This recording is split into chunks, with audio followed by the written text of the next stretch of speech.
Hello dear students, मैं प्रवीण दुबे प्रगति institute के YouTube channel पर आप सबका स्वागत करता हूं।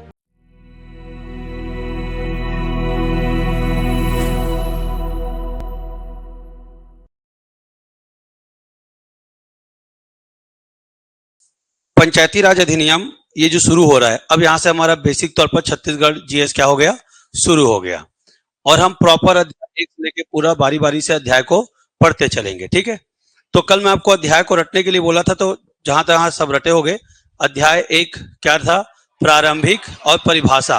एक्चुअल में परिभाषा वो अबलिक करके लिख दिया गया है, पर किसी भी कानून का चैप्टर 1 प्रारंभिक होता है, ठीक है। क्या होता है?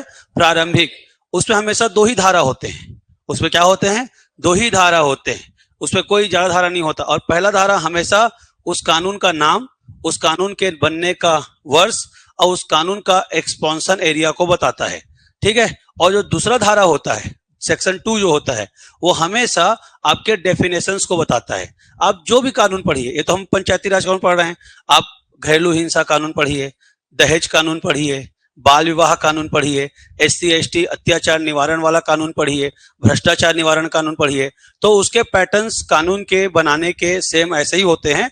हर कानून का अध्याय एक का नाम होता है प्रारंभिक, जिसपे दो धाराएं होती हैं। पहले धारा का नाम हमेशा क्या होता है? उस कानून का नाम, वर्ष और कानून का विस्तार। तो सीधी सी बात है, आप धारा 1 को सब समझ गए। कानून का नाम है क्या? छत्तीसगढ़ पंचायती राज अधिनियम 1993। क्लियर हो गया। अब बोलेगा विस्तार कहां तक है? तो संपूर्ण छत्तीसगढ़ में है। भाई छत्तीसगढ़ कानून बनाया है तो छत्तीसगढ़ के बाहर तो उसका विस्तार हो नहीं सकता। और बोलेगा कि वो लागू कब हुआ है? तो 1 नवंबर 2000।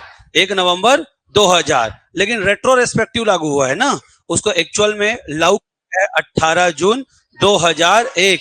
18 जून 2001। और लागू करने के लिए, ठीक है, उसको लागू करने के लिए हमने मध्य प्रदेश के पंचायती राज कानून को एडॉप्ट किया है। तो एडॉप्ट के लिए एडॉप्शन एक्ट, एडॉप्शन ऑर्डर निकालना पड़ता है। तो एडॉप्शन ऑर्डर की घोषणा कब की गई बोलेगा? तो 7 जून 2001। एडॉप्शन ऑर्डर्स को लागू कब किया कहेगा? तो 18 जून 2001, ठीक है। क्या हुआ बोलेगा एडॉप्शन ऑर्डर में? तो जो मध्य प्रदेश शब्द लिखा था उसको रिप्लेस करके छत्तीसगढ़ कर दिया गया। और दूसरा बात कहा गया कि जो भी मध्य प्रदेश में 31 अक्टूबर 2000 के 12 बजे रात तक जो कानून मान्य था, वो शब्दशः छत्तीसगढ़ में मान्य होगा। और 12 बजे के बाद जो MP कानून चेंजेस करेगा वो छत्तीसगढ़ में लागू नहीं होगा। और अब आगे जो चेंजेस होगा उसका चेंजेस करने के अधिकार किसको होगा? छत्तीसगढ़ के विधान मंडल को, अर्थात छत्तीसगढ़ के स्टेट लेजिस्लेचर को, ठीक है। फिर बोलेगा कि छत्तीसगढ़ में पंचायती राज कानून कौन से दिन से है? तो राज्य गठन के पहले दिन से। पहले दिन मतलब 1 नवंबर 2000। यहां तक बात खत्म। उसके बाद आता है दो परिभाषा। जैसे मैं आपको ये कानून का बुक रखा हूं तो मैं आपको समझाई देता हूं थोड़ा सा, ठीक। ये जैसे ये कानून का बुक है, तो आप जैसे ही इसका आर्टिकल नंबर देखिए यहां पर, शायद तो अब यहां से तो जूम करके दिखाता है पेज को। तो ये देखो यहां पर पहला ही लिखा है, ठीक है, विधियों का अनुकूलन आदेश 2001 फलना ढेकना लिखा है। जैसे इस कानून का आप अध्याय 1 जाएंगे तो ये जो सामने बैठे हैं इन लोग को दिख रहा होगा। अध्याय 1 का नाम क्या लिखा है? प्रारंभिक। पहला जो सेक्शन है, सेक्शन 1 का नाम क्या है? संक्षिप्त नाम, विस्तार और प्रारंभ। तो संक्षिप्त नाम समझ में आ रहा है ना? इंग्लिश में लिखा होता है short title, extent and commencement. तो आपका संक्षिप्त नाम मतलब नाम पता चल गया, विस्तार मतलब पूरा छत्तीसगढ़, और प्रारंभ मतलब 1 नवंबर 2000। फिर देखिए आपका धारा 2 परिभाषा। अब चूंकि आप लोग को यहां पर मतलब नहीं है, आप ऑब्जेक्टिव पैटर्न वाले हैं, यदि आप उसको मेंस लिखना होता तो फिर ये परिभाषाओं को भी आपको लिखना पड़ता। जैसे हम लोग को CGPSC के मेंस के 7th पेपर में एक्ट पढ़ना पड़ता है, बहुत सारे, लगभग 11-12 एक्ट हम नेशनल लेवल का पढ़ते हैं, और CG लेवल का भी लगभग 15-20 एक्ट पढ़ते हैं। तो हमको सीधा सीधा प्रश्न आता है, जैसे मान लो SC ST के बारे में बता रहा हूं कि SC ST अत्याचार निवारण कानून आता है, तो उसमें सीधा सीधा है कि उसको आर्थिक बहिष्कार किया जाता है। आर्थिक बहिष्कार मतलब कैसा?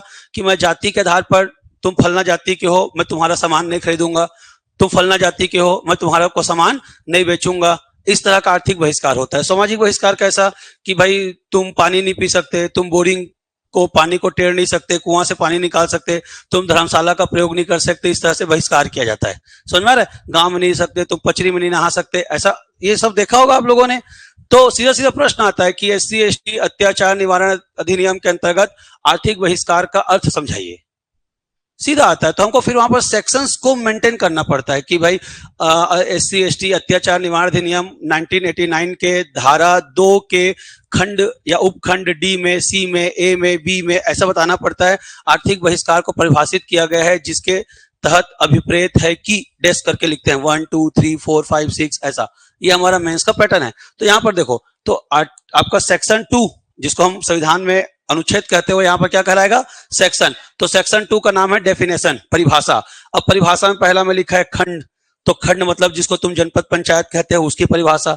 सेक्शन 2 का जो B है उसमें लिखा है कोऑपरेटिव सोसाइटी। सेक्शन खंड का जो C है उसमें लिखा है जिला। सेक्शन 2 का जो 4 है उसमें लिखा है इलेक्शन। सेक्शन 2 का जो E है उसमें लिखा है इलेक्शंस के कार्यवाहियां। फिर उसके बाद लिखा है कारखाना, ऐसा लाइन से परिभाषा। फिर देखो, अब ग्राम सभा पढ़ने वाले हो आज, तो ग्राम सभा की जो परिभाषा है वो सेक्शन 2 के आपका 8वें नंबर पॉइंट पे दिया हुआ है ग्राम सभा। तो देखो क्या लिखा है, ग्राम सभा से अभिप्रेत है। ये कानूनी लैंग्वेज है, हम आपको पढ़ाते हैं तो जनरल लैंग्वेज यूज करते हैं। ग्राम सभा से अभिप्रेत है ग्राम सभा क्षेत्र के भीतर समाविष्ट किसी राजस्व ग्राम या वन ग्राम से संबंधित निर्वाचक नियमावलियों में रजिस्ट्रीकृत व्यक्तियों से मिलकर बनने वाला कोई निकाय। ऐसा कठिन लैंग्वेज यूज होता है इसमें, समझ में आ रहा है? Gram sabha means a body consisting of person registered in the electoral rolls relating to a revenue village और forest village comprised within the area of the gram panchayat. इस तरह से क्लियर हो रहा है? तो आप समझिएगा। तो आपको इसमें सेक्शन 2 हो सकता है जो एडीओ दे उनको रटना पड़ सकता है कि किस धारा में किसका परिभाषा दिया गया है, ठीक है? पर आपको जो बाकी एग्जाम्स देंगे उनको रटना नहीं पड़ेगा। तो हम सीधा चलेंगे किसमें आज? ग्राम सभा। आपका चैप्टर 2 क्लियर हो गया। तो चैप्टर 1 सबको समझ में आ गया। चैप्टर 1 मतलब क्या हो गया? अध्याय 1। अध्याय 1 का नाम क्या है मैंने बताया? प्रारंभिक। कितनी धाराएं हैं इसमें? 1 से लेकर 2, ठीक है। फिर आते हैं अपन सेक्शन 1 धारा 1। तो धारा 1 का क्या नाम है? संक्षिप्त नाम, विस्तार और प्रारंभ। क्या क्या बोला मैंने? संक्षिप्त नाम, विस्तार और प्रारंभ, ठीक है। संक्षिप्त नाम, विस्तार एवं प्रारंभ, ये आपका एक चीज हो गया, ठीक। उसके बाद क्या आ गया आपका? सेक्शन 2। तो सेक्शन 2 क्या कहलाएगा आपका? डेफिनेशन। सेक्शन 2 क्या हो गया? डेफिनेशन, परिभाषाएं, ठीक है। तो ये 2 हो गई। अब हम लोग आते हैं इसके बाद सेक्शन आपका चैप्टर 2। किसमें आएंगे? चैप्टर 2 अध्याय 2। अध्याय 2 का क्या नाम है? ग्राम सभा। ये मेन आपकी बॉडी है, क्या नाम है? ग्राम सभा। कितने सेक्शंस हैं? 3 से 7। तो धारा 3 से लेकर 7 तक में ग्राम सभा का वर्णन है, ठीक है। इसकी अब हम व्याख्या करते चलेंगे, जो भी डाउट आएगा आपको यहाँ पर बताते चलेंगे, ठीक है। सेक्शंस का ही मेंशन हम आगे जाकर कर देंगे। यहाँ तक क्लियर हुआ? ठीक, पक्का। पर आपको मैं आज यहाँ पर सबसे पहले एक बात, ग्राम सभा पढ़ाने से पहले एक बात आपको रटवाऊंगा, उसके बाद हम ग्राम सभा में शुरू करेंगे। वो बात मुझे रटवाना है आपको जो बार बार कानून में आएगा, विहित प्राधिकारी। क्या आएगा? विहित प्राधिकारी। अच्छा, असम को लेकर के बहुत सारे आप लोग को डाउट हो सकता है, कई मेरे पास डाउट्स आए हैं कि असम में लागू है, लागू नहीं है, ठीक है। तो मैं बता दूं आपको 243M के तहत असम में लागू नहीं है। आगे जाकर उसमें कुछ छूट दी गई है, उस पर अपन डिस्कस करेंगे, आप उससे परेशान मत होना, ठीक है। बहुत सारे बच्चे मुझे मैसेज वगैरह किए हैं कि असम में लागू है, नहीं है, वो सारा बात को मैं क्लियर करूंगा। तो विहित प्राधिकारी क्या होता है समझिएगा। एक शब्द यूज होगा, विहित प्राधिकारी। विहित प्राधिकारी का मतलब होता है हर काम को करने के लिए एक ऑफिसर एथोराइज्ड है, ठीक है। एक ऑफिसर क्या है? एथोराइज्ड है। उस विहित प्राधिकारी को बार बार पूछेगा। जैसे कि मान लो, समझाता हूं मैं आपको, कि किसी सरपंच को उसके पोस्ट से सस्पेंड करना है तो सस्पेंड कौन करेगा? किसी सरपंच को यदि टर्मिनेट करना है तो टर्मिनेट कौन करेगा? यदि सरपंच सचिव की पहली बैठक बुलानी है तो पहली बैठक कौन बुलाएगा? ठीक है। यदि सरपंच सचिव कोई ऑर्डर पारित करते हैं तो उस ऑर्डर के खिलाफ अपील कहां पर किया जा सकेगा? तो जितने भी पर्सन्स, ऑफिसर जो होंगे गवर्नमेंट के, जो किसी कार्य के लिए रिस्पॉन्सिबल होंगे, उसी को हम लोग कहेंगे क्या? विहित प्राधिकारी। क्या कहेंगे? विहित प्राधिकारी, आप इस बात को समझिएगा। तो एक लिस्ट मैं आपको अभी छोटा सा दिखाता हूं विहित प्राधिकारी का, उसको पहले रटते हैं, फिर हम ग्राम सभा की ओर आते हैं। क्योंकि यदि विहित प्राधिकारी को आप रट लिए रहोगे तो मुझे बार बार आपको उन शब्दों को बोलना नहीं पड़ेगा, ठीक है। ये है, कल ये डाले थे कई लोग।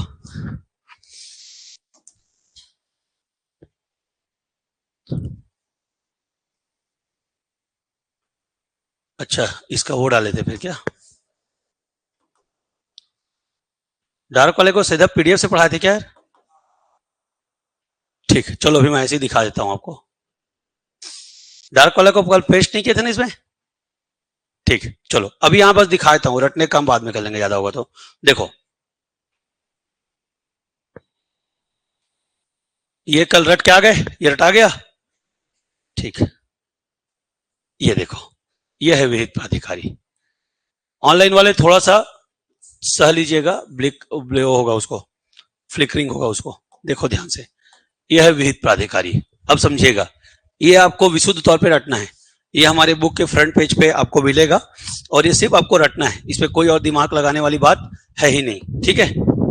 तो आप मेरी बात को गौर से देखिए, ध्यान से समझिए। जैसे ग्राम सभा के संबंध में यदि सूचना जारी करना हो तो जारी करने के लिए विहित प्राधिकारी कौन होगा, ऐसा प्रश्न आएगा, तो उसका उत्तर क्या होगा? राज्यपाल। अब समझ में आ रहा है? मैं आपको केवल यहाँ पे विहित प्राधिकारी कॉन्सेप्ट समझाना चाहता हूँ, और ये सिर्फ रटना है, रटने के अलावा कोई ऑप्शन नहीं है। ग्राम सभा का सम्मेलन कौन बुलाएगा? तो कौन बुलाएगा? सचिव। सचिव अगर अब्सेंट है तो सरपंच, सरपंच अब्सेंट है तो उप सरपंच। तो इस कंडीशन में आपका विहित प्राधिकारी कौन हो गया? सचिव। अब कौन सा सेक्शन में है बोलेगा ये बात, तो आपका धारा 6, ठीक है। ग्राम सभा के अधिसूचना का संबंध कौन से धारा में है कहेगा, तो धारा 3। तो यहां से आपका धारा भी याद करना है, यहां से धारा में क्या बात लिखी है वो भी याद करना है, और उस कार्य को करने के लिए कौन सा ऑफिसर रिस्पॉन्सिबल है ये भी आपको याद करना है। तो इसे कहेंगे विहित प्राधिकारी। यहां तक समझ में आ गया? फिर बोलेगा सेक्शन 17(5). सेक्शन 17(5) का मतलब होता है कि 17 नंबर के धारा के 5वें नंबर बिंदु में, 17 नंबर के धारा के 5वें नंबर के बिंदु में लिखा है कि उप सरपंच के निर्वाचन हेतु सम्मेलन जो होगा उसका प्रेसिडेंट कौन होगा? तो प्रेसिडेंट कौन होगा? तहसीलदार। मतलब जब गांव के पंच मिलकर अपने बीच से एक व्यक्ति को उप सरपंच चुनेंगे तो उसका सम्मेलन का अध्यक्षता किसकी उपस्थिति में किया जाएगा? तहसीलदार। आपका आ गया फिर सेक्शन 18 का आपका क्लाउज नंबर 2। अपन कई तरह से बोलते हैं, बिंदु क्रमांक 2, क्लाउज नंबर 2, अलग अलग बातों से करते हैं। अमन जा तो पेन ड्राइव मांग के लिया भाई, डार्क साइड वाला सर मांगे हैं बोलना, ठीक है। तो अब यहां पर एक शब्द है, मैं सोच रहा हूं पहले इसी को पढ़ा दूं क्या? मतलब इससे आपको क्या, एक ओवरव्यू मिल जाएगा पूरा पंचायती राज का। उसके बाद फिर मैं बारी बारी अध्यायवार आपको डिफाइन करूंगा, क्योंकि बुक्स में क्या वर्ड लिखे होंगे? विहित प्राधिकारी के द्वारा, विहित प्राधिकारी के द्वारा। समझ में आ रहा बात? जैसे ये हम लोग को रिसर्च करना पड़ता है सबके लिए कि विहित प्राधिकारी कौन है, मैं इसमें आपको समझाता हूं, आप देखोगे। जैसे सेम बात को निकालता हूं, कौन सा हो गया? Section number 3। सेक्शन नंबर 3 निकालता हूं, देखो ये सेक्शन नंबर 6। ये देखिए, ग्राम सभा का सम्मेलन। पहला पॉइंट, ग्राम सभा का प्रत्येक 3 मास में कम से कम एक सम्मेलन किया जाएगा, परंतु ग्राम सभा के सदस्यों की कुल संख्या के 1/3 से अधिक सदस्यों द्वारा लिखित में अध्यपेक्षा किए जाने पर यदि जनपद पंचायत, जिला परिषद या कलेक्टर द्वारा अपेक्षा की जाए तो ग्राम सभा का सम्मेलन अध्यपेक्षा की या किसी अपेक्षा के 30 दिन के भीतर किया जाएगा। ग्राम पंचायत के प्रत्येक ग्राम में ग्राम सभा का सम्मेलन आयोजित किया जाएगा। इस तरह से लिखा रहेगा। यहां पर कहीं पर भी ये नहीं बताएगा कि विहित प्राधिकारी कौन होगा। आपको विहित प्राधिकारी को रटना पड़ेगा। समझ में आ रहा है? अभी बहुत जटिल लैंग्वेज होता है, ये बुक्स बहुत पुराना बुक है मेरे पास, ये पूरा फट के अब इसका ऐसी तैसी होने को आ गया है, ठीक है। इसका न्यू एडिशन भी आ गया होगा, क्योंकि बहुत सारे क्या होते हैं, अमेंडमेंट होते हैं। तो आपको यदि कभी खरीदना भी हो तो आप नया खरीदिएगा जो अमेंडमेंट के साथ हो, ठीक है। तो ये बात आपको समझ में आ रहा है मोटा मोटी? पक्का ना? कोई दिक्कत तो नहीं? ठीक, चलो तो हम लोग वापस उसी में चलते हैं जहां पर थे। ग्राम सभा, वो जब कलरफुल वाला आ जाएगा तो फिर हम उस पर बात करेंगे, ठीक है। देखिए, तो अध्याय 2 का नाम क्या हो गया? ग्राम सभा। अब ग्राम सभा में मैं बिना आर्टिकल्स की बात किए समझाता हूं, क्योंकि अभी आर्टिकल्स धारा की बात करूंगा तो आप कंफ्यूज आ जाएंगे। तो देखिए ध्यान से, सबसे पहले अध्याय 2 ग्राम सभा। ग्राम सभा की मोटा मोटी बात को समझते चलते हैं, पर आप एक बात और क्लियर कर लीजिए, देख लीजिए कि जो ग्राम सभा होगी वो 2 तरह की होगी, ठीक। एक ग्राम सभा होगी सामान्य क्षेत्रों का। सामान्य क्षेत्र मतलब जहां SC ST या अनुसूचित क्षेत्र जिसको घोषित नहीं किया गया है, इसको बंद कर दो बेटा। और दूसरा होगा आपका क्या, अनुसूचित क्षेत्र। क्या होगा, अनुसूचित क्षेत्र, ऐसा एरिया जिसको SC ST बाहुल्य क्षेत्र होगा और सरकार के द्वारा इसे क्या घोषित किया गया होगा, SC ST क्षेत्र घोषित किया गया होगा। ठीक, अब इन सब के बारे में बात करते चलते हैं। ठीक है, मोटा मोटी बात करते चलते हैं, ध्यान समझिएगा। सामान्य क्षेत्र के ग्राम सभा का वर्णन अध्याय 2 में है। ठीक है, लेकिन अनुसूचित क्षेत्र के ग्राम सभा का वर्णन आपका अध्याय 14 का में है। कहां पर है, अध्याय 14 का। ये अमेंडमेंट करके जोड़ा गया। आपने सुना होगा PESA, पेसा एक्ट एक वर्ड है 1996 का। ठीक है, पेसा एक्ट, पंचायत एक्सटेंशन, समझ में आ रहा है क्या है, panchayat action scheduled areas, panchayat extension scheduled areas, समझ में आ रहा है ना, एक्सटेंशन। हाँ, तो ये जो एक्सटेंशन है पंचायतों में, अनुसूचित क्षेत्र में पंचायती राज कानून का जो विस्तार है, समझ में आ रहा है, वो 1996 का है। कब का है, 1996 का। तो इसके आने के बाद हमने पंचायती राज कानून में एक अलग से उप अध्याय जोड़ा। उप अध्याय का नाम क्या है, 14 का। क्या नाम है, 14 का। तो यहाँ की व्यवस्था थोड़ी अलग होती है और यहाँ की व्यवस्था थोड़ी अलग होती है। तो दोनों व्यवस्था को हम ध्यान समझेंगे। टॉपिक समझ रहे हो, मैं पूरा लगभग इसमें धारा 5 तक, अध्याय 5 तक आपका मोटा मोटी आपको रटा जाएगा। हमारा मकसद आज समझते हुए रटना है। मैं फिर से बोल रहा हूं, हमारा मकसद आज क्या है, समझते हुए रटना है। कल से मैं ग्राम सभा समझाते चलूंगा। तो विहित प्राधिकारी जब आया करेगा कोई वर्ड, तो वहां पर मैं नहीं बताऊंगा कि विहित प्राधिकारी क्या है, मैं आपसे पूछूंगा। आज तो रटवा रहा हूं, कल पूछूंगा, याद रखिएगा। ठीक है, पुष्पलता कह रही है कल हो गया, कल नहीं आऊंगी। ठीक है, अब मेरी बात को ध्यान समझो। तो सबसे पहला ग्राम सभा, यहां पर जो शब्द आएगा उसको मैं डिफाइन भी करूंगा, मत टेंशन लो। ठीक है, तो सबसे पहला शब्द आ गया, उस शब्द का नाम है क्या, ग्राम सभा। तो सबसे पहले समझते हैं कि ग्राम सभा क्या है। तो पंचायती राज व्यवस्था में ग्राम सभा गांव के मतदाताओं का समूह है। फिर से बोल रहा हूं, शॉर्ट में जब वन वर्ड में कहना होगा तो हम क्या कहेंगे, गांव के मतदाताओं का समूह है। भाई सीधी सी बात है, मतदाता वही बनेगा जिसका उम्र क्या होगा, 18 साल से ज्यादा होगा। तो ये वर्ड को बोलने की आवश्यकता नहीं है कि 18 साल से अधिक हो, मतदाता सूची में नाम अंकित हो। आप सीधा बोल दो कि गांव के मतदाताओं का जो समूह है या निकाय है, ठीक है, या बॉडी है, उसे हम क्या कहेंगे, ग्राम सभा। ठीक, अब अगर कोई कहे कि ग्राम सभा का गठन कौन करता है, देखिए कुछ बातों को ध्यान से समझिए। तो ग्राम सभा का गठन करता है राज्य सरकार। कौन करता है, राज्य सरकार। लेकिन ग्राम सभा की घोषणा या अधिसूचना कौन जारी करता है, तो क्या होगा, राज्यपाल। एक वर्ड के कारण आपका उत्तर इधर से उधर बिगड़ेगा। ठीक है, ग्राम सभा का गठन करता कौन है, राज्य सरकार। लेकिन गठन की घोषणा कौन करता है बोलेगा तो राज्यपाल। ठीक है, मैं एक दिन और आपको कॉन्सेप्ट समझा चुका हूं 3 चीजों में, ग्राम पंचायत और ग्राम सभा। इन 3 चीजों में एक बार कॉन्सेप्ट समझा चुका हूं, एक बार फिर से समझा देता हूं ताकि आपको दिमाग काम करे। ठीक है, ग्राम क्या है, ग्राम कुछ लोगों का समूह है, पारा, मोहल्ला, टोला। ठीक है, कोई भी पारा, मोहल्ला, टोला को हम क्या कह सकते हैं, ग्राम कह सकते हैं। अब ये ग्राम भी 2 प्रकार का होता है। एक कैसा ग्राम होता है, राजस्व ग्राम, और एक कैसा ग्राम होता है, वन ग्राम। समझ में आ रहा है। तो राजस्व ग्राम मतलब जहां से हम कृषि के माध्यम से टैक्स प्राप्त करते हैं, वो क्या कहलाता है आपका, राजस्व ग्राम। और जहां से जंगल के वन उत्पाद के रूप में लेते हैं, वो क्या कहलाता है आपका, वन ग्राम। तो फॉरेस्ट विलेज, और ये क्या हो गया आपका, रेवेन्यू विलेज। तो कोई भी पारा, मोहल्ला, टोला जहां मानव बसाहट बस्ती है, उसको राज्य सरकार गांव के रूप में चिन्हित करती है। और घोषणा कौन करता है, राज्यपाल। घोषणा तीनों का, चाहे ग्राम हो, चाहे ग्राम पंचायत हो, चाहे ग्राम सभा हो, कौन करेगा, राज्यपाल। लेकिन गठन कौन करेगा, राज्य सरकार। भाई सूचना कौन जारी करेगा, चयन कौन करेगा, राज्य सरकार। तो पारा, मोहल्ला, बसाहट को ग्राम बनाएंगे, घोषणा करेगा कौन, राज्यपाल।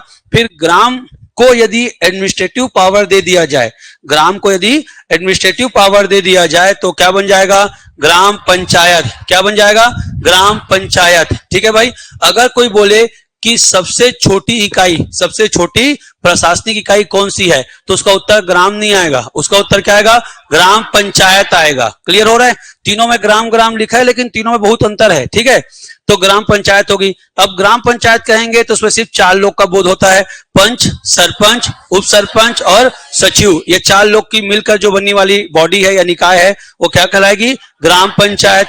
गांव में प्रत्येक व्यक्ति आएंगे, बच्चा हो, बूढ़ा हो, ठीक है, मतदाता सूची में नाम हो, मतदाता सूची में नाम मत हो, तो गांव का प्रत्येक जो व्यक्ति होगा चाहे कैसा भी हो वो सब गांव के मेंबर कहलाएंगे। लेकिन उसी गांव में जिसका नाम मतदाता सूची में जुड़ जाएगा, जिसका नाम मतदाता सूची में जुड़ जाएगा तो क्या कहलाएगा, ग्राम सभा। तो गांव के ऐसे लोग जिनका नाम मतदाता सूची में चिन्हित हो चुका है, या मतदाता सूची का हो, वोटर लिस्ट का हो, निर्वाचक नामावली का हो, सारे वर्ड अलग है, बुक्स अलग अलग वर्ड का यूज करेंगी, आप परेशान होने की आपको आवश्यकता नहीं है। तो समझ लो ध्यान से, तो मतदाताओं का जो निकाय या समूह होगा वो क्या कहलाएगा, ग्राम सभा। तो ग्राम सभा की अधिसूचना कौन जारी करेगा, राज्यपाल। कौन से धारा के तहत, 3 बार बोलो, धारा 3, ग्राम सभा के संबंध सूचना राज्यपाल। 3 बार बोलो जोर से, मेरे कानों को सुनाई देता, बह रहा हूं मैं। धारा 3 बोलो फिर, ग्राम सभा की अधिसूचना किसके द्वारा, राज्यपाल की द्वारा। फिर से बोलो, ग्राम सभा की अधिसूचना किसके द्वारा। फिर अगला आते हैं धारा 6। ठीक है, मैं देख रहा था कि 4 और 5 में कोई इंपॉर्टेंट धारा थोड़ी है, पर नहीं है, एक बार ऐसा आपको बोल देता हूं, पर इंपॉर्टेंट नहीं है। धारा 4 में है गांव की मतदाता सूची, धारा 5 में है गांव के मतदाताओं का रजिस्ट्रीकरण। तो दोनों उतना इंपॉर्टेंट नहीं है, तो इसलिए अब सीधा किसमें आ गए, धारा 6। धारा 6 की बात करते हैं, तो धारा 6 का नाम क्या है, ग्राम सभा का सम्मेलन। ठीक है, मैं एक बार पॉलिसिंग के लिए मानिकपुरी सर को बुलाऊंगा, मैं पहले नहीं पढ़ाता था, बहुत कम पढ़ाता था, अब ये मैं फिर भी बहुत दिन हो गए, 16 के पहले तक पंचायती राज नहीं पढ़ाता था। तो आप समझो ध्यान से कि मानिकपुरी सर ऐसा नहीं पढ़ाते जैसा मैं पढ़ाता हूं। आप मेरे से पंचायती राज पढ़ लिए हो, पर मानिकपुरी सर पढ़ाने आएंगे तो मैं लिख के देता हूं, आप सब लोग मानिकपुरी सर को रिजेक्ट कर दोगे, विद्रोह कर दोगे, हम मानिकपुरी सर से नहीं पढ़ेंगे कगे। पर मानिकपुरी सर को पंचायती राज के संबंध में मुझसे ज्यादा ज्ञान है। पर हर टीचर्स की पढ़ाने की क्या होती है, शैली होती है। तो जब तक पंचायती राज नहीं पढ़ाता था मानिकपुरी सर से बच्चे पढ़ते थे। फिर एक आध बार ऐसा हुआ कि मानिकपुरी सर का टाइम नहीं जमता था, तो मैंने फिर पंचायती राज पे, मैं पढ़ा हुआ था पुराना, तो मैंने अपना फिर बीड़ा उठाया, खुद ही फिर किया, नोट्स बनाया, पढ़ाना शुरू किया। फिर एक बार पंचायती राज पढ़ाने के लिए सर को पढ़ाया तो सर ही को रिजेक्ट कर दिए बच्चे, और सर मेरे गुरु हैं, जिस सर की बात कर रहा हूं वो मेरे गुरु हैं। तो मैं आपको बता रहा हूं कि मानिकपुरी सर और मैंने मिलकर के थोड़ा कुछ पोर्शन मानिकपुरी सर ने, कुछ पोर्शन मैंने पंचायती राज का पढ़ाया था। तो उस साल मैं आपको शायद बता रहा हूं कि मानिकपुरी सर ने एक शॉर्ट नोट्स निकाल के दिया, उसमें से 60 से 70% क्वेश्चन हूबहू एडीओ में फंस गए। 60 से 70 क्वेश्चन। अभी मैं नहीं बता सकता कि मानिकपुरी सर आएंगे कि नहीं आएंगे, अब बाहर बाहर अभी रहते हैं, उनका बड़े पोस्ट में उनका सिलेक्शन हो गया, पर आए तो पॉलिसिंग आप जरूर कीजिएगा। फिर बोल रहा हूं, कोई नया कंटेंट वो नहीं बताएंगे, ऐसा कोई चीज नहीं होगा जो मैं नहीं छोड़ूंगा, मैं नहीं पढ़ाऊंगा, सारा चीज आपको पढ़ा दिया रहूंगा। पर एक प्रैक्टिकल पॉलिसिंग की बात आती है, पॉलिसिंग समझते हो, आपकी जो डाउट सेशंस होते हैं वहां पर आप कोई ये मत सोचना कि मेरी तरह आए और जैसा मैं पढ़ा रहा हूं वैसा पढ़ाएं। वो बस वो आएंगे और बोलेंगे क्या डाउट है बताओ, और उनके आने का मतलब तभी होगा जब तुम पूरी पंचायती राज को 1 राउंड 2 राउंड क्या कर चुके रहोगे, पढ़ चुके रहोगे, ऑब्जेक्टिव क्या कर चुके रहोगे, सॉल्व कर चुके रहोगे, और तुम डाउट पूछोगे तो डाउट का वो आपको आंसर देंगे। और आप मेरी तरह सोचोगे कि आके एक तो राजस्व गांव, वन गांव का है, ग्राम पंचायत का है, बताए तो आदमी बताने वाले नहीं है। और मैं फिर से बोल रहा हूं, अगर मैं आज उनको पंचायती राज पढ़ाने के लिए बुलाऊं तो लोग रिजेक्ट कर दोगे, मुझे पता है, ठीक है ना। तो लेकिन नॉलेज उनके पास प्रैक्टिकल मेरे ज्यादा है, उन्होंने काम किया है, मैं तो केवल चैन लेके छोड़ दिया था, ठीक है। वो काम किए हैं तो बाकायदा उन्होंने उस प्रैक्टिकली जो पंचायत और सरपंच के बीच उन्होंने काम समय को बिताया है, तो उनके पास नॉलेज है, पॉलिसिंग आपकी हो जाएगी। समझ में आ रहा है? तो आप एक बार उनसे जरूर डाउट सेशंस कीजिएगा पंचायती राज में। अब मेरी बात को ध्यान समझो। तो ग्राम सभा के सम्मेलन की बात करते हैं, तो ग्राम सभा का सम्मेलन कौन बुलाएगा, सचिव। ग्राम सभा के कुल 6 साल भर में कितने सम्मेलन होते हैं, 6 में 4 के डेट क्या हैं, फिक्स, और 2 के डेट फिक्स नहीं है। अब देखिए, यदि आप इसी को औसत की बात कहोगे तो साल भर में 6 हुआ, तो औसत कितने माह में हो रहा है, 2 माह में। औसत कितने माह में हो रहा है, 2। लेकिन यदि आप इन 2 को काट दो जिसका डेट फिक्स नहीं है, तो औसत फिर कितने माह का हो गया, 3। तो एक बार इसका उत्तर 3 भी लिया है, एक बार इसका उत्तर 2 भी लिया है, तो हम घुस जाते हैं इस चक्कर में, ठीक है। लेकिन आप याद रखिएगा कि औसत 3 उत्तर को सही माना है, औसत 3 को उत्तर क्या माना है, सही माना है, क्योंकि 4 जो बैठक होती है उसका डेट क्या है, फिक्स है, सबको पता है ना। तो पूछा था कि ग्राम सभा का सम्मेलन औसतन कितने माह में होता है, तो औसतन कितने माह में होता है, 3 माह में। एक बार मैं कानून को भी देख लेता हूं, इसमें क्या लिखा है फटाक से, ताकि तुम्हारा जो डाउट है वो क्लियर ही हो जाए। ग्राम सभा 6 ना, ये देखो ध्यान से, ये कानून की बुक है, कानून की बुक का पहला लाइन, ग्राम सभा का प्रत्येक 3 मास में कम से कम एक सम्मेलन किया जाएगा। क्लियर हो रहा है, समझ में आ रहा है। तो कानून की बुक में भी कितना महीना लिखा है, 3 महीना, लेकिन नियमतः कितने महीना में होता है, 2 महीना में। भाई साल भर में 6 बैठक हुआ तो औसत कितना हो गया, 2, पर 2 का डेट फिक्स नहीं है, डेट फिक्स वाले कितने हैं, 4, इसलिए औसत कितना ले लेता है, उत्तर 3। याद रहेगा पक्का। फिर आगे बढ़ते हैं, डेट, अब उसको याद रखना ना, विहित प्राधिकारी को तो बुलाएगा कौन, सचिव। यदि सचिव का पद खाली है तो सरपंच, और दोनों नहीं है तो उप सरपंच। अब आ गए अपन सेक्शन 17 का क्लाउज 5, सेक्शन 17 का क्लाउज 5 हिंदी में कैसे कहेंगे, धारा 17 का उपवाक्य 5, धारा 17 का उपवाक्य 5, शॉर्ट में कहते हैं 17(5), ठीक है। तो 17(5) में क्या है, देखिए, उप सरपंच के निर्वाचन हेतु सम्मेलन की अध्यक्षता, ये अध्यक्षता की बात हो रही है कि उसका प्रेसिडेंट कौन होगा जब वो समिट होगी तो, पर ध्यान से समझ लो। सबसे पहले चुनाव होगा, चुनाव होने के बाद जीते हुए लोगों का नाम का प्रकाशन होगा, ध्यान सुनते चलना। सबसे पहले ग्राम पंचायत के पंच और सरपंच का चुनाव होगा, चुनाव होने के बाद नामों का प्रकाशन होगा, नाम प्रकाशन की तिथि से 30 दिन के भीतर, नाम प्रकाशन की तिथि से 30 दिन के भीतर ग्राम पंचायत का सचिव ग्राम पंचायत का पहला बैठक बुलाएगा, इसे प्रथम सम्मेलन कहते हैं। मैं फिर से बोल रहा हूं, मैं इसके बहाने आपको पूरा एक ब्रीफ पंचायती राज के बारे में नॉलेज दे दूंगा, ठीक है। फिर से रिपीट कर रहा हूं, सबसे पहले पंचायत का चुनाव होगा, चुनाव होने के बाद चुनाव का रिजल्ट आएगा, रिजल्ट आने के बाद उसके नामों की प्रकाशन होगी, नाम प्रकाशन कौन करेगा कहेगा तो एसडीएम, नाम प्रकाशन कौन करेगा कहेगा तो एसडीएम, ठीक है भाई। हम चुनाव का परिणाम तुरंत दे देते हैं ऑन द स्पॉट, जो पीठासीन अधिकारी होता है चुनाव का परिणाम पीठासीन अधिकारी तुरंत दे देता है, लेकिन घोषणा एसडीएम करता है। घोषणा कौन करता है, एसडीएम, अपने साइड से। घोषणा जिस दिन एसडीएम करेगा उस दिन से 30 दिन के भीतर, उस दिन से 30 दिन के भीतर सचिव सरपंच और पंचों का पहला बैठक बुलाएगा। क्या क्या बोल रहा हूं, सरपंच और पंचों का पहला बैठक बुलाएगा। तो डेट कब से काउंट करोगे पहला सम्मेलन का, तुम गलत सुन रही हो, किस दिन से काउंट करोगे, अरे कार्यकाल को नहीं रे पगले, 30 दिन की गिनती कब से करोगे, चुनाव के दिन से कि रिजल्ट आने के दिन से। फिर से रिजल्ट आ गया मान लो 25 सितंबर को और एसडीएम डिक्लेयर हुआ 30 सितंबर को, पक्का। तो एसडीएम के अधिसूचना जारी करने के 30 दिन के भीतर, बाद नहीं, 30 दिन के भीतर, फिर कोई लोग बात बोल रहे हो पीछे से, 30 दिन के भीतर सचिव क्या बुलाएगा, बैठक, सचिव क्या बुलाएगा, बैठक। ये कहलाएगा प्रथम सम्मेलन, ये क्या कहलाएगा, प्रथम सम्मेलन। अब इस दिन जो जो व्यक्ति उस दिन उपस्थित होंगे उनको सबसे पहले क्या दिलवाया जाएगा, शपथ, सबसे पहले कौन दिलाया जाएगा, शपथ। तो शपथ कौन दिलवाएगा, तहसीलदार, कौन दिलवाएगा, तहसीलदार। अब आता नहीं है तहसीलदार, पढ़ना बस अपने को यहां पर है, इतना फुर्सत नहीं है उसके पास, ठीक है।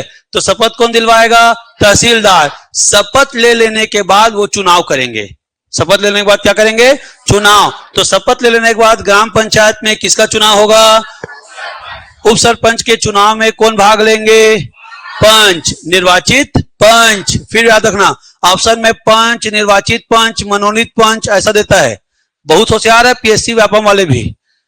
उप सरपंच का चुनाव होता है पंच द्वारा, निर्वाचित पंच द्वारा, मनोनीत पंच द्वारा, ऐसे लिखे रहता है, समझ में आ रहा है, पंच एवं सरपंच द्वारा।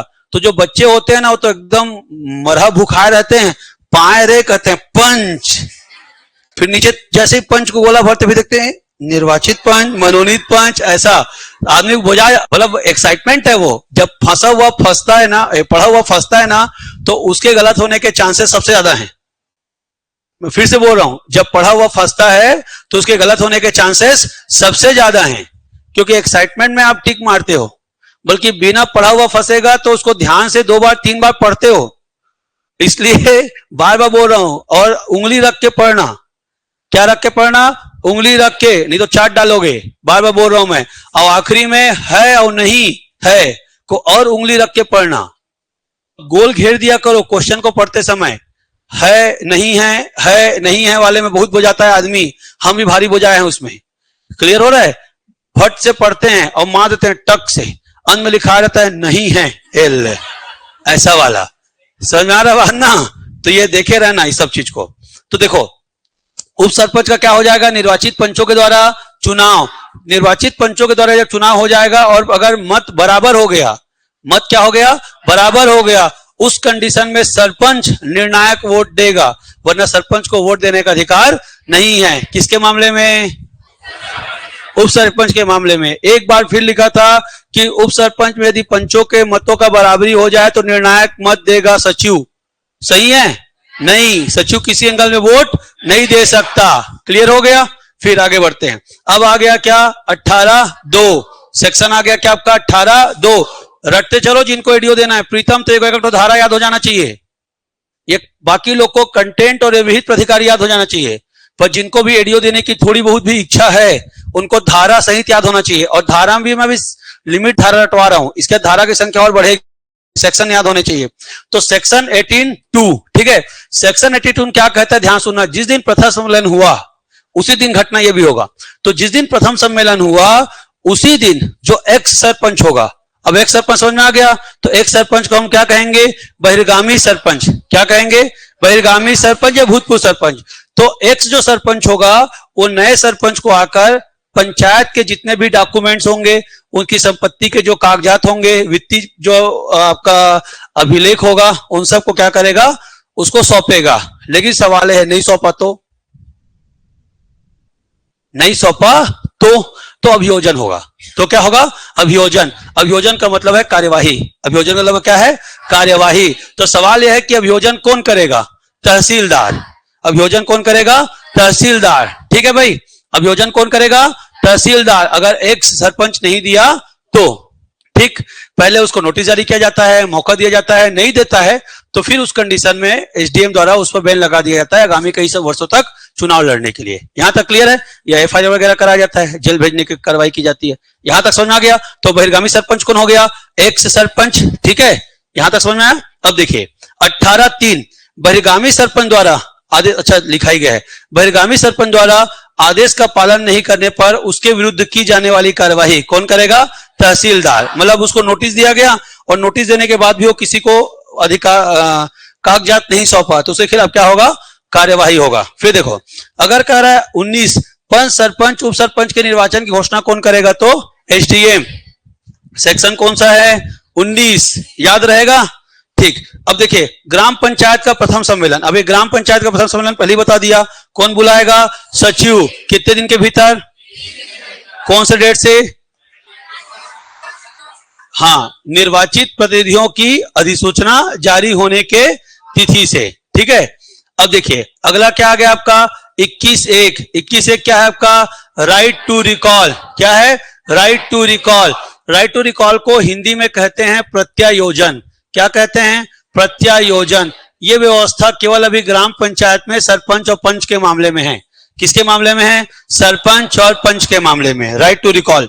राइट टू रिकॉल का मतलब क्या है, जैसे मान लो अभी हम बात करते हैं कि हमने अपने क्षेत्र से किसी व्यक्ति को विधानसभा सदस्य के रूप में चुना, जिसको भी चुना, हमने अपने क्षेत्र से किसी व्यक्ति को लोकसभा सदस्य के रूप में चुना। ठीक, कितने वर्ष के लिए चुना गया, 5 वर्ष के लिए। कितने वर्ष के लिए चुना गया, 5 वर्ष के लिए। हम मतदाताओं ने चुना था, हमको 1 वर्ष 2 वर्ष बाद लगता है कि हमारे द्वारा गलती हो गई, हम अच्छे व्यक्ति को अपने जनप्रतिनिधि के रूप में नहीं चुन पाए, तो हमारे पास यह अधिकार होना चाहिए कि हमने उसको चुन के भेजा है, अब हम ही उसको वापस बुलाना चाहते हैं। तो एक बार जो वोटिंग हुआ उसको चुनने के लिए, अब जो वोटिंग होगा उसको बुलाने के लिए। तो जो बुलाने के लिए वोटिंग होगा उसी कहते हैं क्या, राइट टू रिकॉल। इसे कहते हैं क्या, राइट टू रिकॉल। ये भारत की बहुत पुरानी डिमांड है, भारत की क्या है, बहुत पुरानी डिमांड है, पर यह संभव नहीं है इतने बड़े देश के लिए, इसलिए अभी विधानसभा लोकसभा में लागू नहीं किया गया है, पर यह स्थानीय स्वशासन में से लागू किया गया है। कहीं पर किया गया है जहां पर आपका संभव है, लेकिन वहीं पर होगा जहां पर डायरेक्ट इलेक्शन होता है। इनडायरेक्ट इलेक्शन में लागू नहीं हो सकता। इनडायरेक्ट इलेक्शन समझ में आ गया, जो सरपंच के मामले में होगा पर उप सरपंच के मामले में नहीं होगा। आपके जनपद और जिला पंचायत में सदस्य के मामले में हो सकता है, पर आपके अध्यक्ष और उपाध्यक्ष के मामले में नहीं हो सकता। लेकिन जिला और जनपद पंचायत के मामले में भी इसको लागू नहीं किया गया है। क्यों? क्योंकि सदस्यों के वोट से ही कौन बना होता है? अध्यक्ष और उपाध्यक्ष। भाई मान लो किसी जनपद में 20 जनपद पंचायत सदस्य हैं, तो 20 में से जितने लोग, मैक्सिमम लोग अपने जनपद के ब्लॉक के अध्यक्ष को चुने रहेंगे। अब तुम 5 नंबर का जो जनपद निर्वाचन क्षेत्र का जो सदस्य है उसको राइट टू रिकॉल से यदि हटा दोगे तो वो भी तो हटेगा फिर उस कंडीशन में। नहीं समझा पा रहा हूं भाई? मेरे वोट से एक्स जीता है, अब तुम मुझे अगर राइट टू रिकॉल से हटाओगे तो एक्स को भी तो हटाना पड़ेगा।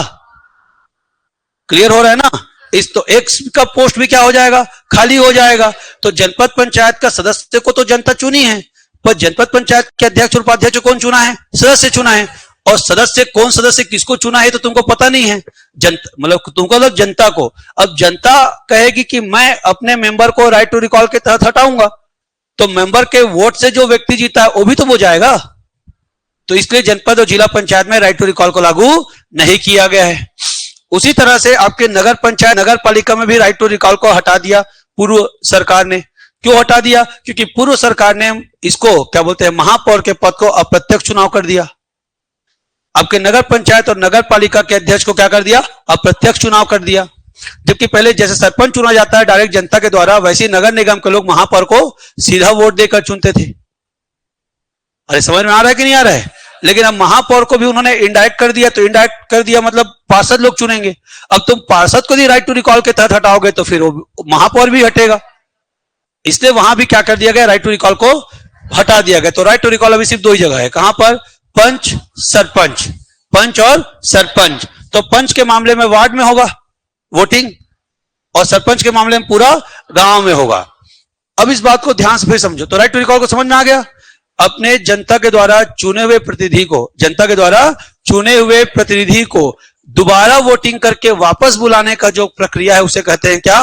Right to recall. और हिंदी में क्या बोलेंगे? प्रत्योजन की शक्ति। और बहुत कॉमन भाषा में वापस बुलाने का अधिकार। लेकिन वापस बुलाना कहीं पे नहीं लिखेगा, या तो लिखेगा राइट टू रिकॉल या तो लिखेगा प्रत्योजन।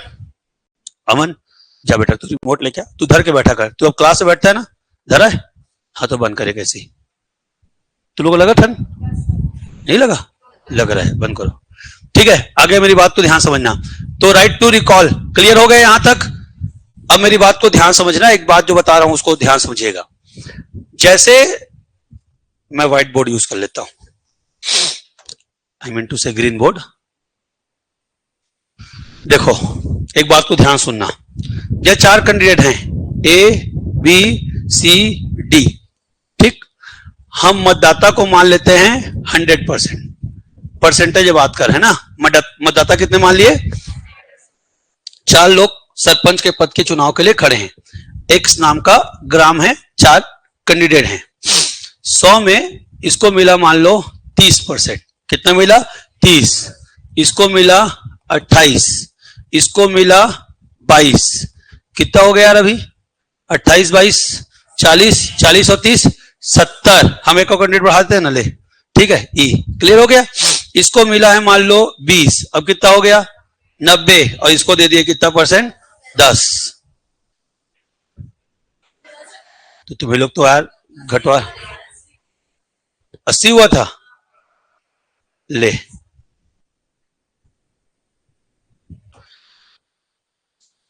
चालीस, ये कितना हो गया? अच्छा 50। तो ठीक है ना, ई को फिर काहे जबरदस्ती गला रहे हैं? इसको रहने देते हैं। 80 हुआ ना, तो ये 20% हो गया। ध्यान सुनना। अब मुझे बताओ कि 100 लोग वोटर हैं, हालांकि 100% वोटिंग पड़ती नहीं, अपन 100% वोटिंग मान के चल रहे हैं। तो 100 मतदाताओं में ऐसा बोलते हैं 30 मतदाता ने ए को वोट दिया, 28 मतदाता ने बी को, और 22 मतदाता ने सी को, और 20 मतदाता ने डी को। कौन जीतेगा? कौन जीतेगा? क्योंकि ए ने सबसे ज्यादा मत पाया है। लेकिन ए को 70% वोटर पसंद नहीं करते। अरे भाई ये सच्चाई है। वो करिया कुकुर को पसंद करते हैं पर तुमको पसंद नहीं करते। क्लियर हो रहा है बात? उनकी पसंद एक्स है, वाई है, जेड है, जो भी है, तुम उनकी पसंद नहीं हो। लेकिन भारत में जो डायरेक्ट इलेक्शन है ये उसका डीमेरिट है, उसका दोष है। इसीलिए राष्ट्रपति के मामले में इस इलेक्शन को अडॉप्ट नहीं किया गया है, क्योंकि फिर राष्ट्रपति भी यदि 30% लोगों को रिप्रेजेंट करता तो फिर कैसा भाई, 70% लोग कहते भाई हमारा राष्ट्रपति ही नहीं है। पर लोकसभा, विधानसभा, पंचायत, नगर निगम में ये अलाउ है। मतलब तुम सोचो कि 70% की जनसंख्या पर 30% जनसंख्या शासन कर रही है, जबकि होना क्या था कि 70% मतलब 50% से एटलीस्ट ज्यादा जिसको बहुमत मिलता है उसको चुनाव में जीता हुआ घोषित करना था। तो चुनाव जीतने के लिए फर्स्ट पास्ट पोस्ट सिस्टम चलता है भारत में। क्या बोलते हैं इसको? First past post system. इसे हिंदी में हम बहुत कॉमन में बहुमत प्रणाली कहते हैं, और बहुमत प्रणाली का ये एक तरीका है फर्स्ट पास्ट पोस्ट सिस्टम, जिसको हम लोग बहुत कॉमन भाषा में कहते हैं पहले आओ पहले पाओ, पहले आओ पहले पाओ, फर्स्ट पास्ट पोस्ट सिस्टम। इसमें हम को यह मतलब नहीं होता कि कुल वोटों का एक अनुपातिक वोट उसे मिलना चाहिए। इसमें यह मतलब होता है कि रेस में कौन सबसे आगे है, रेस में वो आगे है। लेकिन यदि तुम अनुपातिक परसेंटेज देखोगे तो उसको बहुमत प्राप्त नहीं है, बस वो रेस में आगे है। समझ में आ रहा है ना? रेस जो हो रही थी उस रेस में वो आगे, इसलिए उसको जीता हुआ घोषित कर दिया गया। बाकी उसके पास बहुमत नहीं है जनता का, 70% लोग उसको पसंद नहीं करते। 30% बहुमत के साथ ये सरपंच बन गया। अब राइट टू रिकॉल के तहत इसको हटाने की बारी आई, तो फिर से 100 लोग वोटिंग करने आएंगे। पहले बार चुनने के लिए आए थे और अब हटाने के लिए आएंगे। तो अब जो हटाने के लिए वोटिंग आएगी उसमें 50+1 परसेंटेज में लिखूंगा तो, और ऐसा लिखूंगा तो 51। समझ में आ रहा है?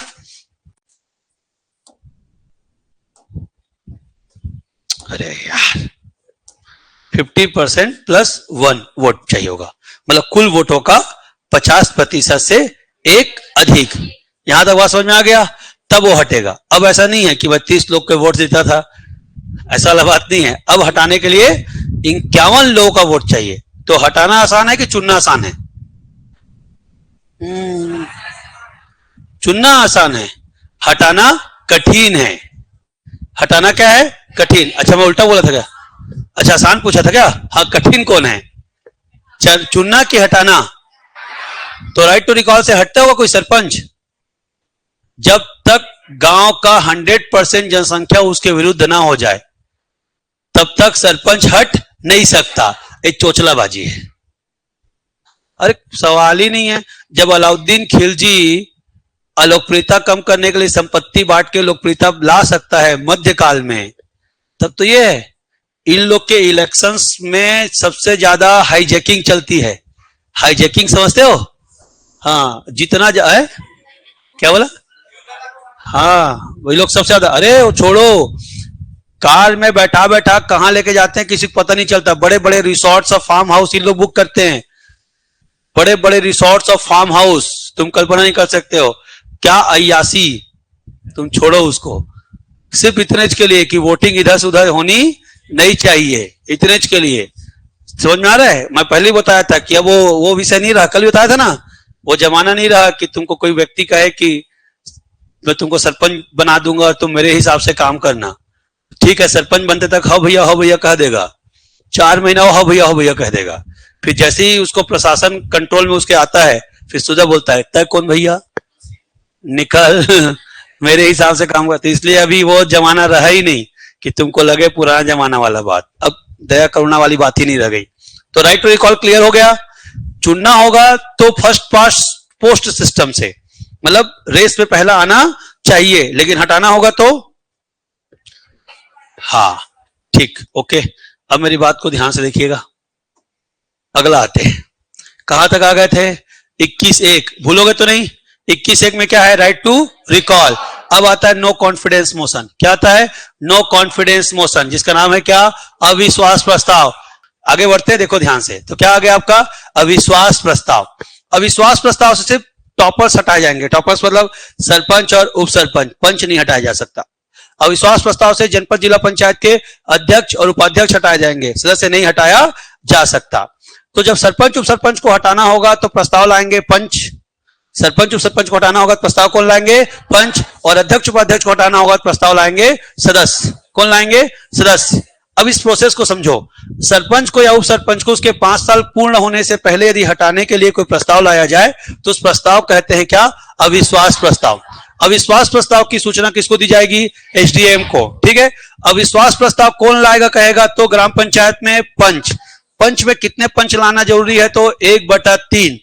1/3 पंच रिटर्न में एसडीएम को आवेदन देंगे कि हम सरपंच को हटाना चाहते हैं। तो एसडीएम उनके आवेदन प्राप्त करने के बाद 15 दिन के भीतर अविश्वास प्रस्ताव की बैठक आहूत करेगा। आहूत करना मतलब कॉलिंग करेगा।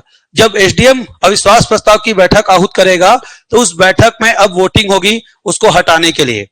वोटिंग समझ में आ रहा है बात ना? वोटिंग के परसेंटेज को ही समझना है, वही एक टेक्निकल पॉइंट है। बाकी सारी चीजें तो जब मैं आपको पढ़ाऊंगा तो सारी चीजें क्लियर होंगी। टेक्निकल पॉइंट को समझिए। अविश्वास प्रस्ताव का टेक्निकल पॉइंट क्या है? यहां तक कोई डाउट है? नहीं है? पक्का ध्यान सुनो। अविश्वास प्रस्ताव की जिस दिन वोटिंग होगी, तो जैसे मान लो एक्स नाम का ग्राम पंचायत है, उसमें मान लेते हैं 20 नहीं लेता, मेरे को ना जोड़ घटाव में दिक्कत होता है, 18 लेता हूं। ठीक है। अब भाई तुम लोग का अच्छा होगा, अपना नहीं है, अपन क्या गणित नहीं पढ़े हैं। तो एक्स नाम के गांव में 18 पंच है। कितने पंच हैं? 18। पक्का? नहीं 20 मान लेते हैं क्योंकि गड़बड़ होगा। ठीक है, आगे बढ़े। कितना माने? 20। पक्का? ठीक। अधिकतम 20 है ना, पता है ना? इसके आगे पंच हो ही नहीं सकते। तो पंच की संख्या कितनी है? 20। अब जिस दिन एक्स नाम के गांव में ए नाम के सरपंच को हटाना था, उस दिन सिर्फ 18 लोग आए। 2 लोग तो न्यूट्रल हो गए, अब्सेंट हो गए, पेचिस हो गए, उनको आबे नहीं किए। सरपंच क्योंकि रात को उनको जाके आलू गुंडा खवा दिया था, इसलिए पेचिस हो गया। पेचिस हो गया तो आबे नहीं किए। क्लियर हो गया? भावनाएं समझ रहे हो? क्या आलू गुंडा क्या है और पेचिस क्या है, दोनों समझ में आ गया? ठीक। तो सरपंच एक रात पहले जाके आलू गुंडा खवाया, पेचिस हो गया तो लोग नहीं आए। ठीक है। पेचिस को छत्तीसगढ़ी में क्या कहते हैं? क्या कहते हैं? पोकनी। क्या कहते हैं? पोकनी। चलो आगे बढ़ते हैं। तो पोकनी धरे कहते हैं, सुने हो ना? चलो आगे बढ़ते हैं। तो अब 18 लोग ही क्या हुए? प्रेजेंट हुए। 18 लोग ही क्या हुए? प्रेजेंट हुए। अब 18 लोग प्रेजेंट हुए, लेकिन 2 लोगों को रात को आलू गुंडा नहीं मिला था। उन लोग को 2 लोग को तुरंत भजिया मिल गया ऑन द स्पॉट, जैसे भी सरपंच ने दिलवा दिया। क्लियर हो रहा है? अब भजिया नहीं मिला, मान के चलो इनको छाछ पिलाया गया, समझ लो मस्त दूध दही छाछ पिलाया गया। समझ गया छाछ का मतलब? ठंडी ठंडी। समझ में आ रहा ना? ठीक। क्या बोलते? एक क्या था गोवा बीच में, भूल गया। एक क्या गाना था बीच में वाला? गोवा वाले बीच में, और अब भूल गया मैं। आगे बता रही है ठंडी ठंडी, बस वही मिल गया उसको। आगे बढ़ते हैं। ठीक है। तो अब 2 लोग को मिल गया, तो ये जब वोटिंग की बारी आई तो 2 लोग कहे भैया ना तो हम पक्ष में, हम ना विपक्ष में। आए हैं पंचायत पर क्या कर रहे हैं? ना हम पक्ष में ना हम विपक्ष में। तो वोटिंग करने कितने लोग गए? तो प्रेजेंट या पार्टिसिपेशन ऑफ वोटिंग, प्रेजेंट या पार्टिसिपेशन ऑफ वोटिंग। तो पार्टिसिपेशन वोटिंग मतलब मतदान में भाग लेने वाले पंच का 3/4, 75%। परसेंटेज में कहेंगे तो 75। तो कितना हो गया? 4 चौक 16, 4 तिया 12। तो 12 पंच, 16 पंच वोटिंग किए, तो 12 पंच उसको हटाने के फेवर में होना चाहिए। 12 पंच का वोटिंग किसके फेवर में होना चाहिए? हटाने के फेवर में। अब आगे बात खत्म नहीं हुई, आगे फिर ट्विस्ट है। ये जो 75% का जो वोटिंग आया, 12 डेटा जो आया, वो डेटा कुल के, वो डेटा कुल के, तो कुल कितना है? कुल कितना है? 20 के 66% से, अर्थात 2/3% से ज्यादा होना चाहिए। तो बोले कितना होगा? 3 सत्ते 21, मोटा मोटी मान लें तो अपन इसको 6.5 के आसपास मान लेते हैं, मोटा मोटी। ठीक है। इंटू क्या हो गया? 2। तो एक ज्यादा होगा पक्का। कितना होगा? ज्यादा कौन है? 13 की 12। तो सरपंच हटेगा कि नहीं हटेगा? पहले पूरा बात को ध्यान से सुनो, फिर हटेगा नहीं हटेगा को बोलना। कॉन्फिडेंस में मत आओ ज्यादा ओवर। ठीक है। फिर से बोल रहा हूं, अविश्वास प्रस्ताव की बैठक में उपस्थित और मतदान करने वालों का 3/4 बहुमत, जो कि कुल के 2/3 बहुमत से ज्यादा हो, तो सरपंच या उप सरपंच, बस 5 मिनट में, ठीक है। तो भुलवार दी, क्या बोला था, सरपंच से अधिक हो तो सरपंच या उप सरपंच अपने पद से पदमुक्त होगा, अन्यथा नहीं। इस केस में देखो 75% 12 है और 66% 13 है। अगर ये 14 होता तो हट जाता, पर ये इससे कम है, इसलिए सरपंच अविश्वास प्रस्ताव के द्वारा हटाया नहीं जा सकता। मैं फिर से बोल रहा हूं, इतना कठिन कठिन बनाया है कि किसी का बाबू आ जाए तो नहीं हटा सकता। एक कहने डरवाने भर के लिए है, इसी बहाने उनको बीच बीच मिल जाता है ठंडा ठंडा, और कुछ नहीं है। समझ में आ रहा है बात? बाकी इतना प्रोसेस कठिन है कि सीमा नहीं है। फिर से एक बार बोलता हूं शुद्ध भाषा में, ध्यान समझो। उपस्थित या मतदान करने वालों का एक बार परसेंटेज बोल रहा हूं, एक बार इस पे बोलूंगा रेशियो में। उपस्थित या मतदान करने वालों का 75% बहुमत, जो कुल के 66% बहुमत से ज्यादा हो, तो सरपंच या उप सरपंच अविश्वास प्रस्ताव से हटाए जा सकते हैं।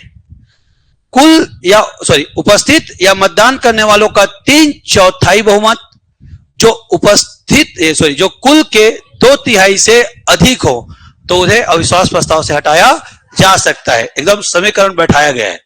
क्लियर हो रहा है? फिर से रिपीट करते हैं।